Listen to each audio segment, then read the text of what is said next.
A lullaby is more than a song. It's a promise in the dark, a mother's way of saying, "You are safe, you are loved, I am here."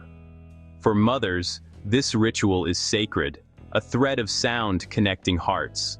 The melody may be old or new, but what matters is the love it carries, wrapping a child in warmth.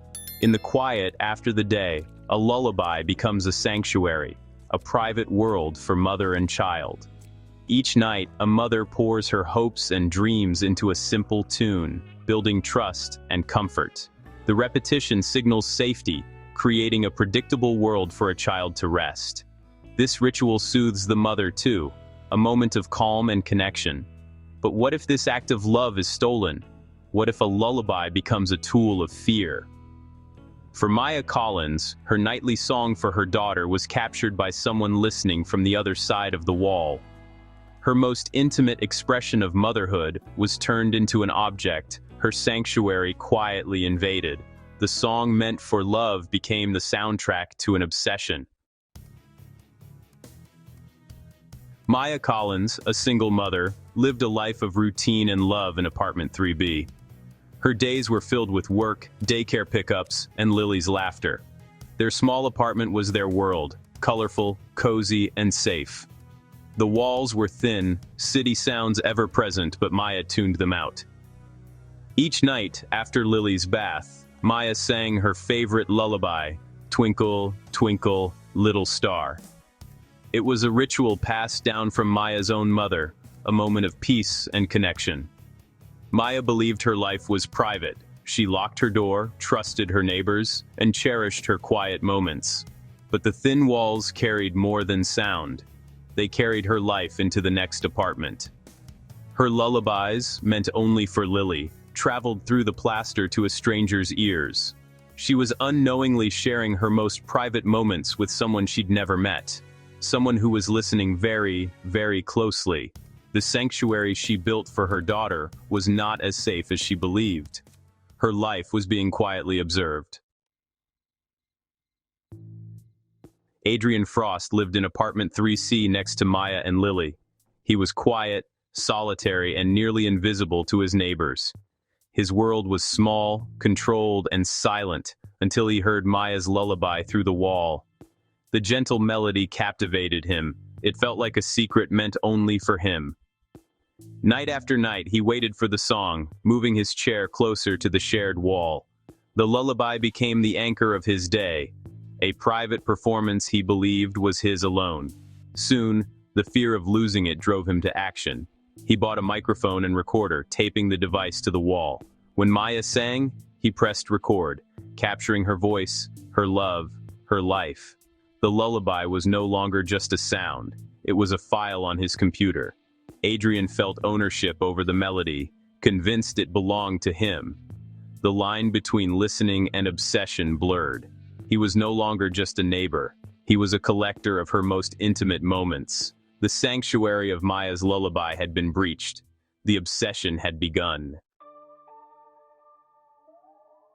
After the incident, police found over 300 audio files on Adrian's computer, stored in a folder labeled Lullabies. Each file was dated, chronicling nearly a year of Maya's life. The recordings captured not just lullabies, but bedtime stories, comforting whispers, and laughter. Adrian's surveillance was systematic. He studied Maya's routines, moods, and habits. He knew when she was tired, when she was happy, when she put Lily to bed. The files were a map of her private world, a violation she never knew was happening. Adrian believed he knew Maya better than anyone. Having access to moments meant only for her daughter. The recordings were evidence of a dangerous obsession, an intrusion that left no physical marks, but deep emotional wounds. Maya's home, her sanctuary, had been turned into a stage for someone else's entertainment. Technology had crossed a sacred boundary. Her voice, a symbol of love, became data for his fixation. The files were not just recordings, they were proof of a profound violation. Her privacy was stolen, piece by piece. Alongside the audio files, police found Adrian's journal, a chilling window into his mind. Early entries described the lullaby as a light in his darkness, calling Maya the nightingale. Over time, his words grew possessive and entitled. He convinced himself the lullaby was meant for him, writing, "She must know I am listening, she is singing for me." The journal revealed his anger and jealousy, pages filled with rage when Maya's routine changed, or when he heard another man's voice.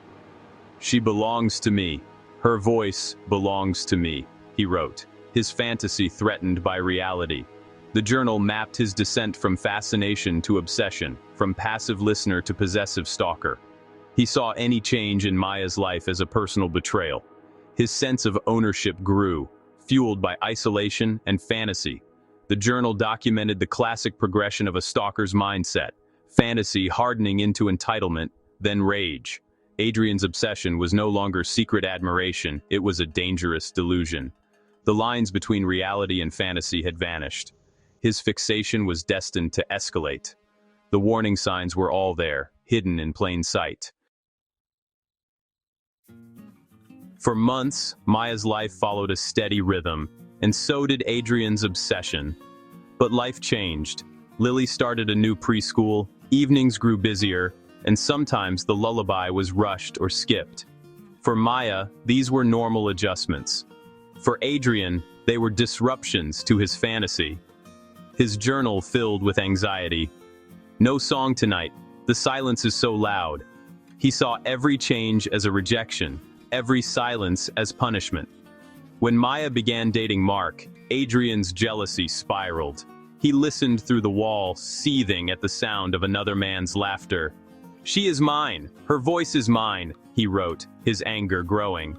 The lullaby, once a comfort, became a source of pain when absent. Adrian's obsession demanded control. He began watching Maya, following her, escalating from listening to stalking. The melody of Maya's life had changed, and Adrian was determined to reclaim it. His fixation turned dangerous, his actions more brazen. The boundary between fantasy and reality shattered.